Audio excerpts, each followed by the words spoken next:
All right, welcome to Two LPs in a Pod.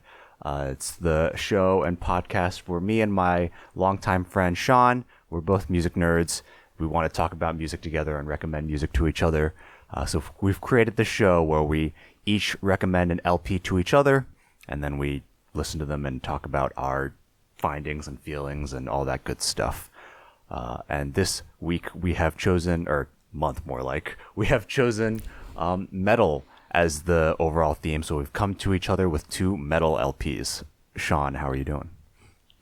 I'm doing well. It's been a while since we've recorded. I'm gonna pull back the curtain and say that we recorded an episode that had to get scrapped because of my technical difficulties. So it's been a little bit of a rocky road for us in the last little while, but hopefully this show comes out well. And I think it will, because you chose a topic that's, I know, near and dear to your heart, but oh, excuse me, I bumped into my mic stand. It's a little bit, see, I fucked up already. You're all good, Scrap man. this one. This one is a little bit out of my comfort zone as far as the topic, which is metal. So did you pick this just so you could take me to school, or what? What was your drive here?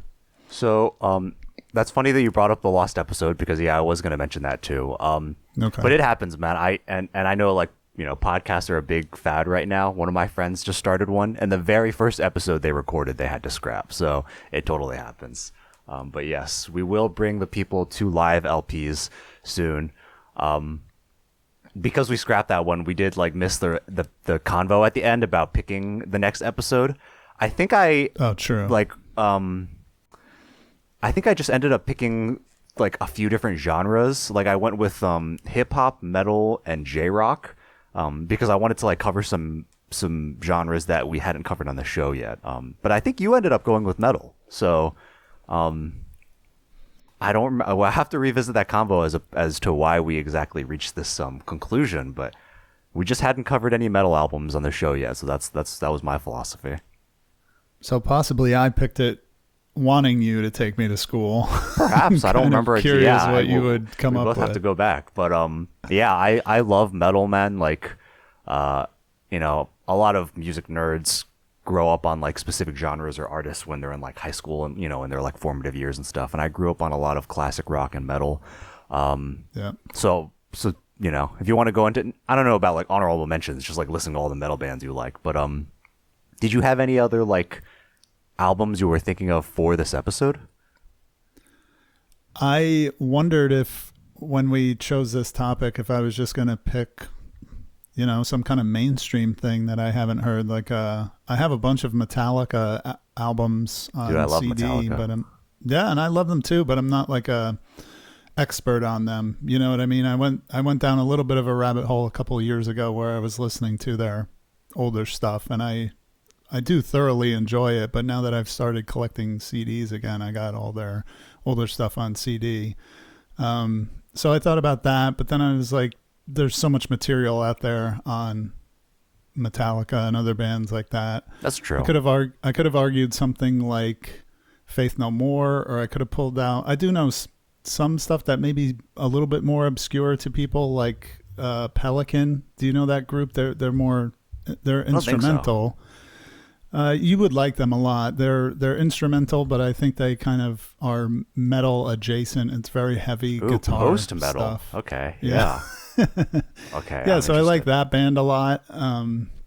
But in general, I wouldn't call myself a metal fan. But as you mentioned, people discovering, usually it's metal, punk, or some kind of other alternative music when they're in their formative years. For me, it was punk, but for a coworker of mine, John Walker, I'm going to shout him out. John Walker, I hope you're watching this episode. Shout out John Thanks Walker. for your help here.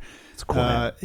He grew up a metalhead, and he's closer to my age than you are. He's a little younger than me. You are a lot younger than me, so there's less overlap there. So I asked him, I said, I need some deep cuts from the metal scene. Give me some good 80s thrash, give me some any obscure older stuff that you can recommend to me.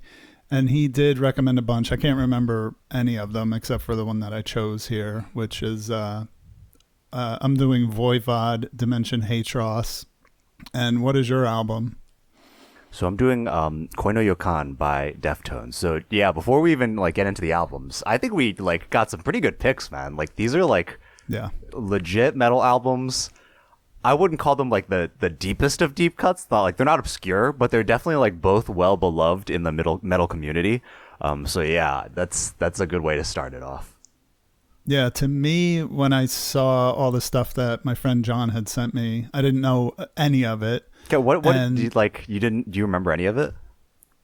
I don't. I'm sorry. Okay. That's all good. That's all good. But the Voivod stuff kind of stuck out to me because of the themes of it. They have an album called Killing Technology, which is also very good. And Dimension Hatröss is a kind of a concept album. It's the origin story of their mascot, Hatröss. So I didn't even like know that when researching the album. Yeah, so I thought all this stuff was cool, this like sci-fi backdrop and just the themes of their work was appealed to me as far as the kind of stuff that I like. So that's why nice. I chose them. Then I found out they were from Canada and I was like, oh shit, I shouldn't have picked them. But that is I don't know that many Quebec and Canada bands, but okay, before we spoil our appetite, anything else you want to maybe like favorite metal bands? We can go down that road real quick. Man, like I know so few of them. You can call like Faith No More metal adjacent because they had like metal parts and their guitarist was a big metalhead. I came to a lot of the new metal stuff like later on as maybe a lot of people did. Like I didn't like bands like Korn and Slipknot and Limp Bizkit when they were out, but I really like Slipknot now. I always liked System of a Down, but again, all this stuff is very mainstream. You know what I mean? Like I don't have any deep cut, obscure hipster metal stuff that I like. That's all good. I know, man, you got me to listen to Periphery back in the day. Do they count? Dude, they're one of my they're definitely metal, and they're one of my favorite metal bands for sure. I mean, a lot of the like metal bands that I like are classics. Like I actually thought of doing Paranoid by Black Sabbath for this, but that's a very mainstream one. But that's like a classic, man. Yeah, that's a good call. I listened to a lot of Sabbath when I was a kid. That's definitely something that I'm familiar with. I also thought about doing Power Slave by Iron Maiden for this, but that's less mainstream than Paranoid, if barely. Like they're both pretty mainstream. I'll get into why I picked Deftones, but other bands like I love Megadeth, I love Rage Against the Machine. I love more modern bands like Converge, Dillinger Escape Plan, Mastodon, Sadness. So yeah, man, I'm a metalhead at heart, I think. It's one of those, if you remember our friend Alex, we both grew up on metal. And eventually becoming a music nerd, you kind of got to spread your wings and like listen to more than just a single genre. But for him, it was always like, you know what, metal's like always there to welcome me with open arms. Like I'll like listen to some other genres, and if I get bored, I'll always go back to metal. I love it. It's just like you were saying, that's your formative culture is the metal stuff. I love it. All right, so you ready to get into this first album? Yeah, definitely. And I am dying to know why you picked this, because as far as metal is concerned, Deftones is a band that I really love in a certain way, which I'll explain in a minute, but they wouldn't spring to mind as a metal band or a heavy metal band. You know what I mean? So I'm curious what made you want to choose this album? All right, so they're definitely not a heavy metal band. I'll give you that. But as when I was thinking of albums, I was thinking of Paranoid and Power Slave, but also this year for 2024, so the past year, for whatever reason, I was like revisiting Deftones. Deftones is actually a band that like they're pretty popular. Like they're really popular for a metal band, and I know that everyone loves them. But I had tried them a couple times, and I was never really that crazy about them. They were one of the bands I tried in like high school. I listened to Around the Fur and White Pony, which are two of their like their second and third albums that are like really classics. I got to revisit them, but like I thought they were cool. And then in college, they were still releasing music, so they released Gore and Ohms, and I listened to those, and I thought they were okay. And then, yeah, for whatever reason last year, I was like, you know what, let me like finish their discog because I was still missing some albums. So I listened to Saturday Night Wrist and Diamond Eyes, and something finally clicked for me. I was like, holy crap, like this, now I totally see it. Like I'm totally into it. And then, you know, to continue that journey, Koi no Yokan was next. And I kind of knew that like it had a very kind of like, it was just like a favorite in the discog. So I was like, you know what? Yeah, why not go Koi no Yokan for, you know, the episode. So that was my logic there. That is great. I love to hear that. So here's my kind of history and where I am with Deftones is that I consider myself a Deftones poser because I don't know why I like avoided their stuff for a while. Again, probably because they got wrongly lumped in with the new metal scene. Yeah, they're not like that similar to those bands. They just come from the same era. And even they themselves, from what I understand, they don't like being considered a new metal band. But yeah, it's more the time that they started up and where they're from. They're like alt metal. Yeah, and there's all kinds of shoegaze elements and dream pop, and we'll get into that. But what I'm getting at is when I started coming around to this stuff and listening to bands like Slipknot and Korn and whatever, I started looking at Deftones, and this album Saturday Night Wrist came onto my radar because it's known as this like dark horse pick from their discography, and the making of it was just a mess, and the album itself is quite a beautiful mess, and that album is one of my favorite albums of all time. Dude, hell yeah.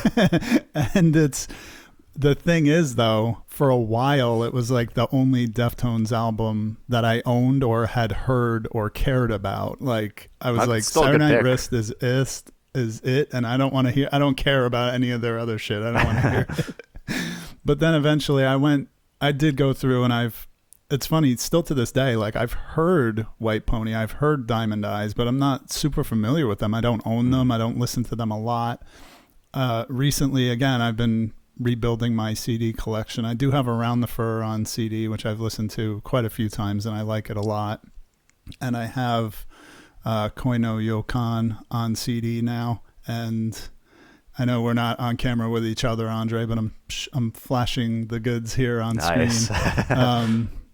And yeah, I'll just spoil it. I love this album too. Not as much as Saturday Night Wrist, but yeah, it's really good. So I'll kick it back to you, and we can talk about your initial thoughts, I guess. Yeah, so maybe like I don't know. I just wasn't like I know that like this little run of Saturday Night Wrist, Diamond Eyes, Koi no Yokan, like it's sonically pretty similar to like Around the Fur and White Pony. So maybe I would like those albums more if I revisited them. It's just, you know, a matter of listening to certain things at a time in your life. But yeah, man, I think what this band, you touched on it with like, they're not really new metal. I don't really know like if there's a specific genre. Like you could call them alternative metal, but even that's so vague. Like I think what's so awesome about this band is they like combine, you know, like you said, shoegaze elements, dream pop elements, but also like legit like crushing, like chugging like metal elements. And it's just like a really interesting combination. Like you'll have, you know, these switches between like headbanging and like floating, and like sometimes it's like a really beautiful and cathartic like build up and release, and other times it just like comes out of nowhere. It's just really like, yeah, I think they're a really unique band. I think this is when I was thinking of specifically Paranoid, like I always think of like entry level, like what's a good way to introduce someone to metal, because yeah, like not a lot, you know, it's a bit of an insular genre. Like it's not always concerned with like gaining new fans, but I always want to introduce, you know, like there's so much cool metal music. I would love for people to hear it. So I'm thinking of like albums that are a good entry level, and Paranoid is a good one, but I might even think Koi no Yokan is like a little better because yeah, like those dreamy shoegaze elements. I feel like even dream pop is not like a great tag. Like this is not poppy at all, but it is very dreamy and like atmospheric and even kind of like sensual. Like okay, so Koi no Yokan, is Japanese for premonition of love. So actually, a lot of the lyrical content on this album is about like being in love and like falling in love and like stuff like that. And I think it's kind of an inside joke or like a running joke that like Deftones in general is kind of like a horny band. Like a lot of the music is just about like love. So yeah, I think there's just a lot going for this album that's like very unique to Deftones. Yeah, and I think you touch on something that we should really mention here is their popularity with younger people today. They definitely have like a generational appeal because they started back in the 90s, but they keep dropping bangers like this. This album came out in 2012, and they have quite a following on TikTok. They're a huge band on social media for younger people, and it just goes to show that they have this kind of staying power because of the unique qualities of their music. And I think it goes with the juxtaposition between that brutal, like crushing heavy stuff and the ethereal, dreamy kind of stuff that makes you float away. Like I was listening to this album. I listened to this album a lot preparing for this show, and I listened to it just before we started recording, and I'm like blown away by it every time. Go ahead. Go ahead. No, you go ahead. Just a quick note. I can confirm that they're very popular because I would love to see these guys live, and they're coming to New York in March. And dude, they're playing at MSG, and the tickets are like the cheapest ones are like $150. Like, man, they're like more popular than like it's surprising how popular they are. But they deserve it. Yeah, they're like a really sick band. Yeah, I was going to start asking you what some of your favorite tracks were because I wanted to point out that the opener for this album, Swerve City, is one of the better openers in general that I've heard. Now, one of the things that caught me on Saturday Night Wrist is Hole in the Earth, the opener on that album. Oh, that's a good song. Like, yeah, it's a really good song. Deftones, they're good with their opening tracks on their albums, but this one, Swerve City, man, it has this bouncy, like, yeah. And you noted that you didn't think this album was very poppy, which in a sense, I do agree with you, but it's very catchy. And they did something. Yes, that's correct. In this first song has this catchy hook where he sings the line, they travel through the air. Like it just grabs you. And the lyrics are so cool. And man, I was like, it's funny because you got me to buy this album and try it out. And I was thinking to myself, well, I like this band, but I'm just not an expert on this band. I'm not a hardcore fan. I hope this is good. And as soon as this song started going, I was like, oh shit, this is going to be good. You know? That's always a good feeling when you start an album and you're like, oh, okay, yeah, we're going for it. Yeah. And then one of the other, Swerve City was a single, and then Leathers was the first single that they put out. It's another favorite of mine. This is the song that has a jump scare basically, and it gets me every time. I don't know if that happened to you because it starts with this like shimmery twinkly thing, and the heavy part comes in at, I believe, a little bit off time, and it kind of catches me off guard every time. It's like a jump scare. Maybe I'm too used to metal because I don't even remember this happening, but I'll keep that in mind next time I listen. This song also has some amazing, to me, lyrics, and it's not just the lyrics themselves and what they're about, but the sound. There's a word for this that I can't bring to mind, but the sounds of words that you put into lyrics are important because of the plosives and the S's and the. It's hard to explain. There's a word for it. There's a science behind it. That sounds very technical if you want to get into it. Yeah, Adam Neely has done a couple videos on his YouTube channel about it, if you want to look it up. But interesting. In the song Leathers, which was a single, again, the words like shedding your skin, showing your texture, like there's so much like texture, like the word texture has a texture to it, right? It's really brilliant. Like these words, I can't put what I'm trying to say in very good words, but I just really liked, there's a reason songs can be catchy, and a lot of times it has to do with the sounds of the words and the lyrics, and you don't even realize it because it's almost subliminal. But they really nailed it in this in a lot of their lyrics, and on this album specifically, and on that song, it really stuck out to me. You know what? You're right about like. I mean, this was something I knew. Like Chino Moreno, the lead singer, the rhythm guitarist. He is like killer. Like he's a great vocalist, and his choruses are catchy. Like maybe that is like where some of the dream pop. Like I can't deny that. Like they're awesome choruses. Yeah, Swerve City is like a sick song. Leathers is a sick song. Rosemary is a sick song. Because like Chino is just like a very passionate singer. He is able to switch from like screamed vocals to sung vocals, and that helps with the dynamic of the band, and it just makes for awesome, like really memorable choruses that are like just like awesome. Yeah.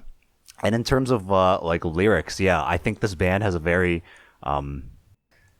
very good way of approaching lyrics in like a very like there's like a very poetic style to them. I think some of my favorite metal bands, it's either the lyrics are super direct and there's just like a very straightforward like message or like story or maybe, but then other bands like Periphery, like the lyrics are like very just like vague and opaque and like poetic, and you're not exactly sure, but like there's definitely like an art form to like putting it all together. Yep, exactly. One of the things I like about Deftones is their songs are definitely about certain things, but they can be interpreted in your own way, and I really like lyrics like that. So with the next album we're going to review, it's a little bit different because it's an album that tells a very specific story. With the lyric, yeah, we'll get into it.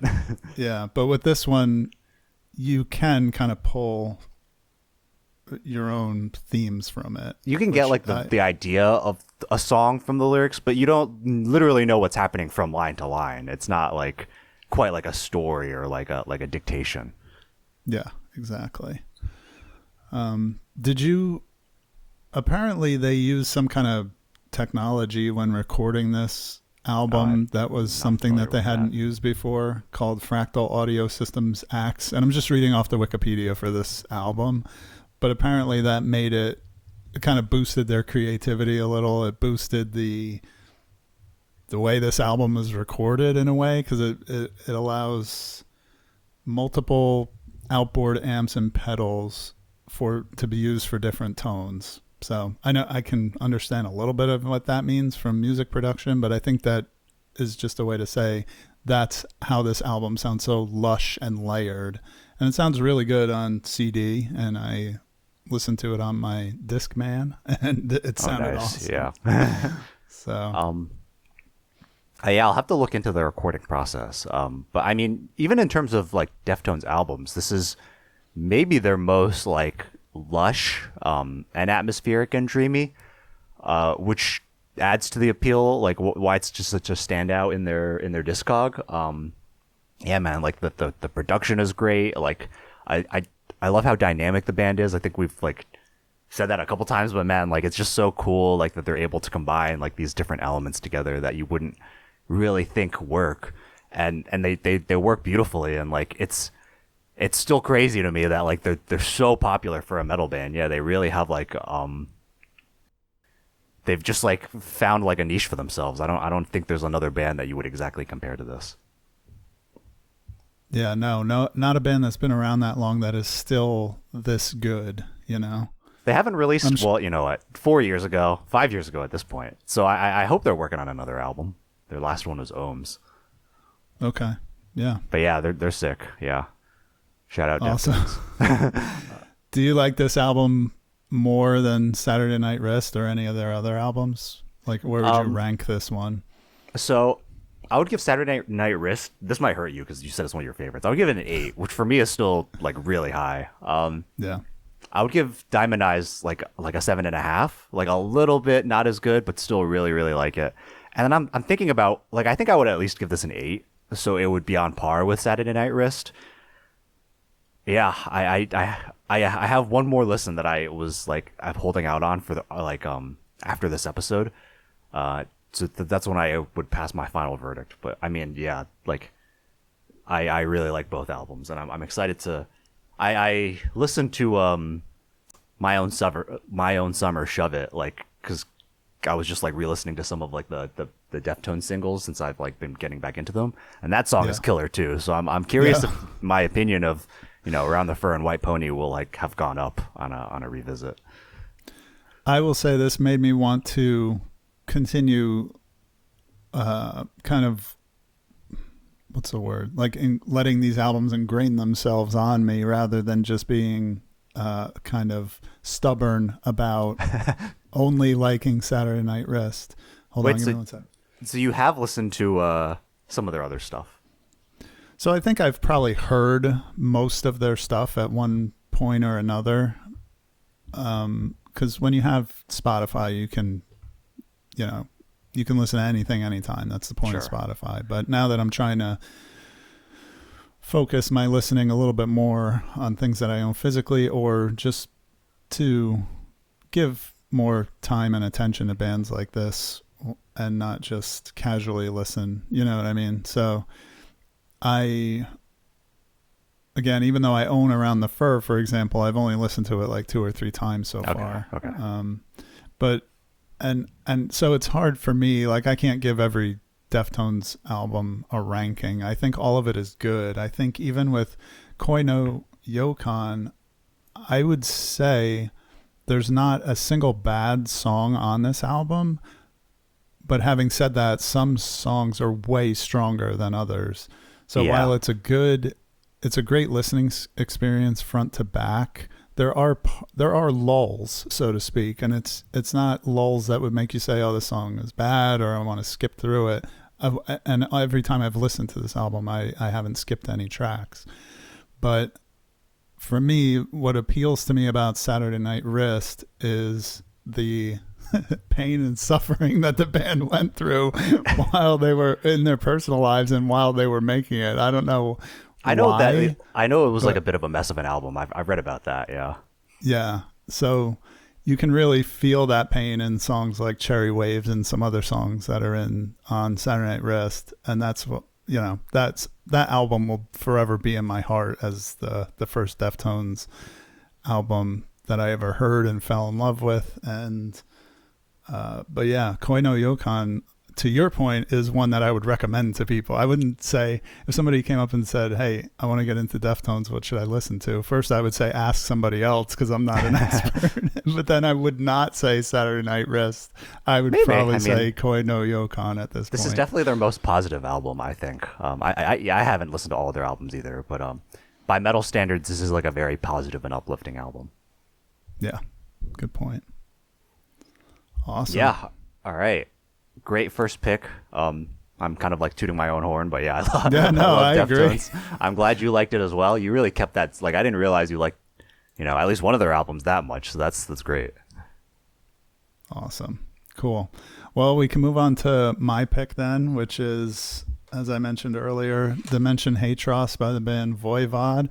I also have this one on CD. This one was not cheap for a CD. I had to pay like $20 for this. Yeah, so some of this older stuff is a little bit harder to find. There's a really snazzy picture of the band on the back of it that I'm showing right now. Nice. But it's cool when you open it, you see the band members' nicknames, which is Away, Piggy, Snake. Yes, I was going to touch on that. Like, they're kind of nerds, but I love it. And there's like a blurb inside this CD. I'll read it because it's cool. Voivod are metal's future, and Dimension Hatröss is a key to great things. Voivod have power, inventiveness, bite, and a solid grip on reality. They've personality without ego problems. They've all metal's strength and none of its cliches. That's actually a blurb from a review they must have gotten. So okay, so they didn't just say that about themselves. Album, yeah. But then there is, and I hope this is cool. I'm going to read something else from inside the liner notes, which seems to come from the band themselves. There's no it's not credited to someone else. So this says, inside a giant particle accelerator, a beam of protons traveling at near the speed of light meets a beam of antiprotons moving equally fast in the opposite direction. The protons and mirror image antiprotons annihilate each other, creating the fiery chaos of a parallel microgalaxy. Experiment 1 complete, the Voivod goes into the new dimension, meeting different civilizations and psychic entities, extracting knowledge and energy in the 8 programs of this project called Dimension Hatröss. Dude, that sounds like something King Giz would do. Like, that's just so nerdy and like ridiculous, but I kind of love it. That's awesome. That I do love it. I totally love it. And again, I kind of got the hint when I was looking at this band, like that this was the kind of band they are, and that's why I chose them. So again, this is kind of 80s thrash metal. This album came out in 1988. It was produced by Hatröss Johns and the band. I don't have too much on the production of this album. I don't think there's anything super noteworthy about it. But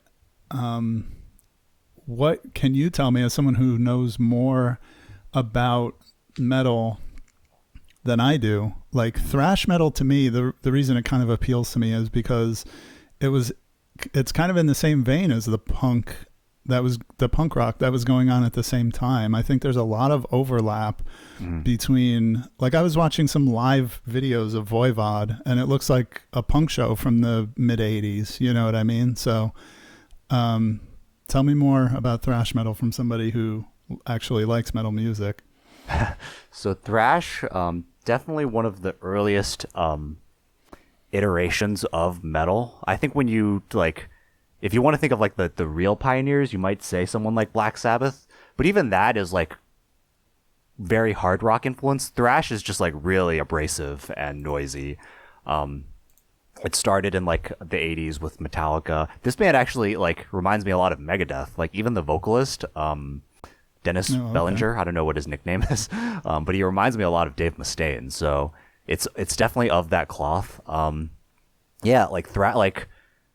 Genre names are never that, like, they sound cool, but the meaning is usually obvious. Like thrash, you're literally just thrashing around. You're like, giving yourself whiplash, headbanging, moshing. Like that's the whole point. Like it's just a very high energy, like explosive brand of metal. And this is definitely like has thrash elements, but even when I'm like online, a lot of people are highlighting how like experimental it is. So like I think you could even call it like progressive metal or like like an avant-garde like take on thrash metal. So yeah, it's very interesting in that regard. Yeah, you definitely bring up a good point with the kind of dynamic nature of this album versus something like Kill 'Em All or And Justice for All, where the dynamics are just like, is the guitar playing a lighter part with no distortion when they're just going to get back into the heavy part. With this one, there's a lot more dynamics and tempo, and the sound sonically in the third track, Chaos Mongers. There's this like choppy backwards guitar in the intro that sounds really awesome. And this album, I didn't love it as nearly as much as I liked No Yokan. But in listening to these albums a lot, like over the past couple of weeks, I was surprised how much I liked this album. That's cool.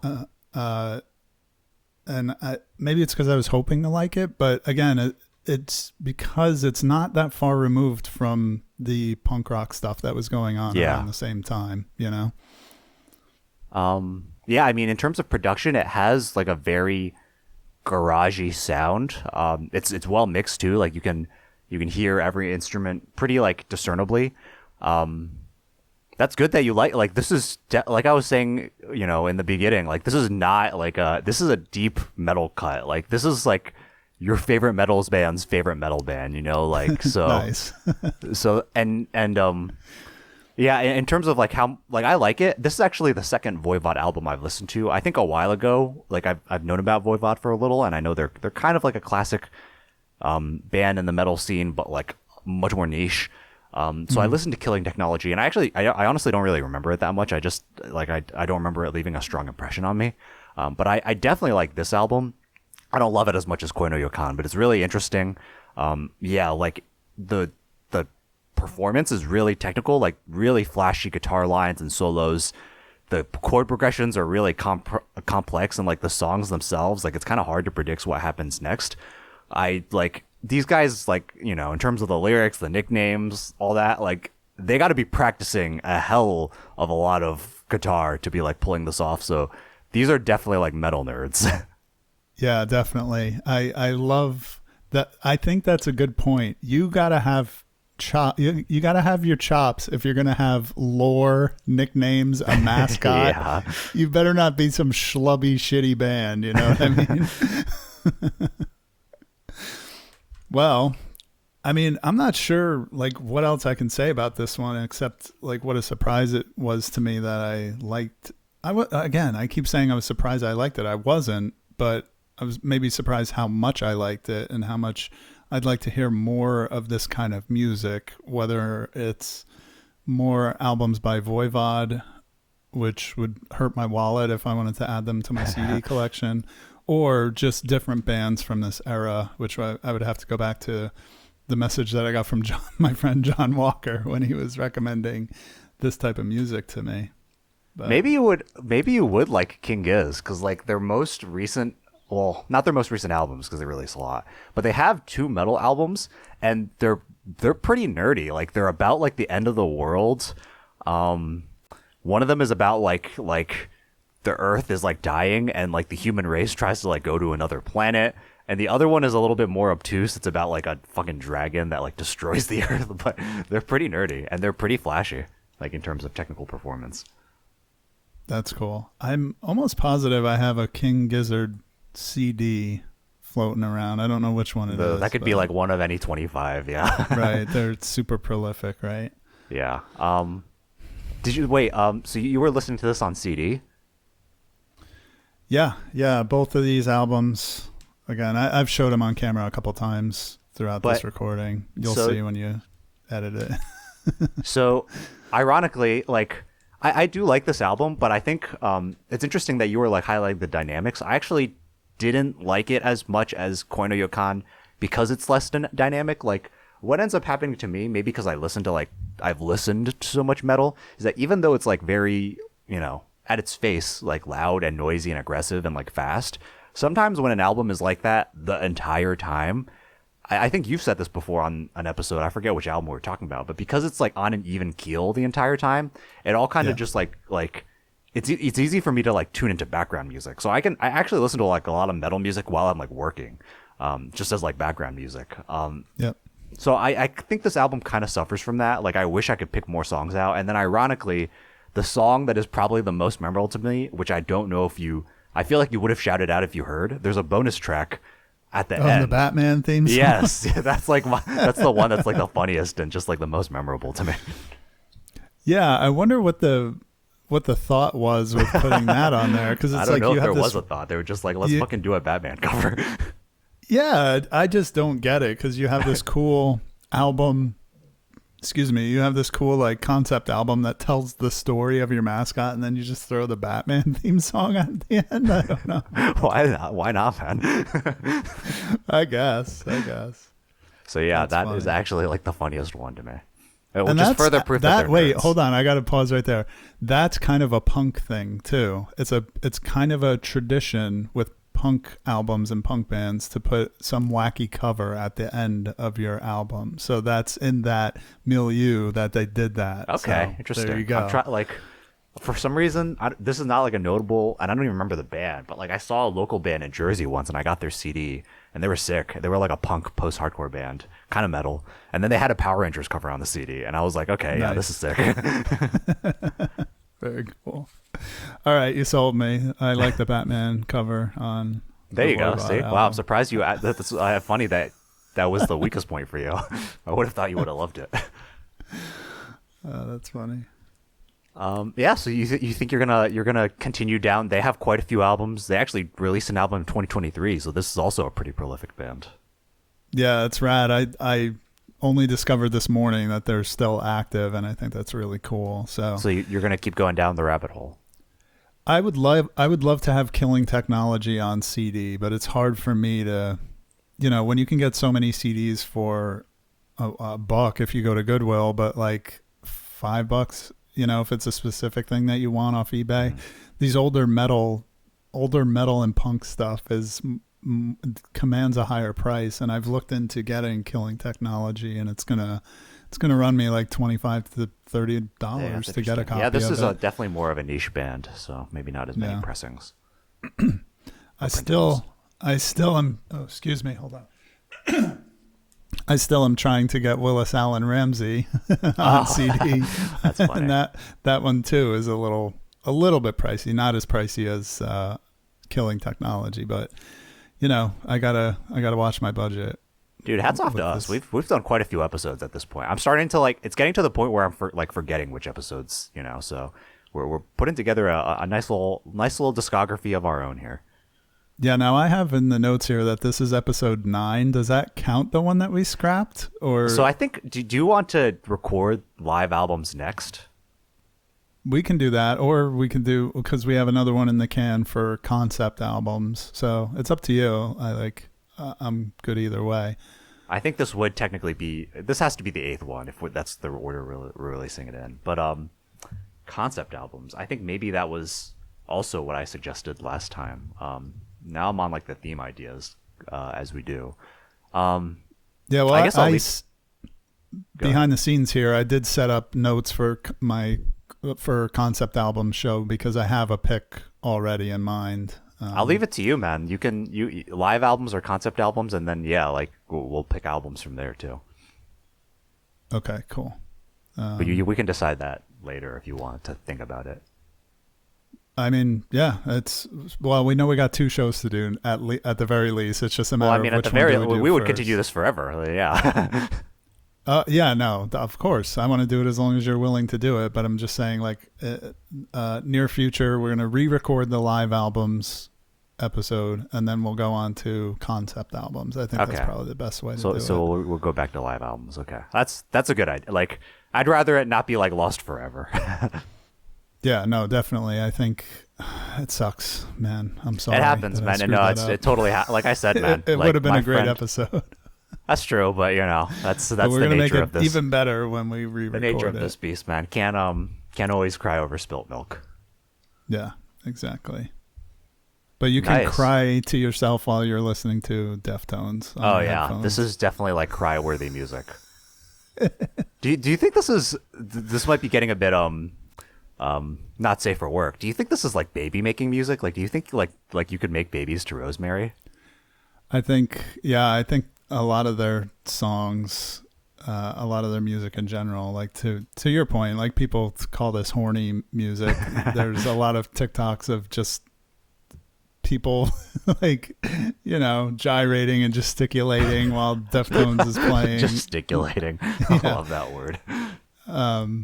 So yeah, I would imagine so. I imagine people make babies to some crazy shit. It's not even Deftones is probably pretty vanilla when you think about what some people knock boots to.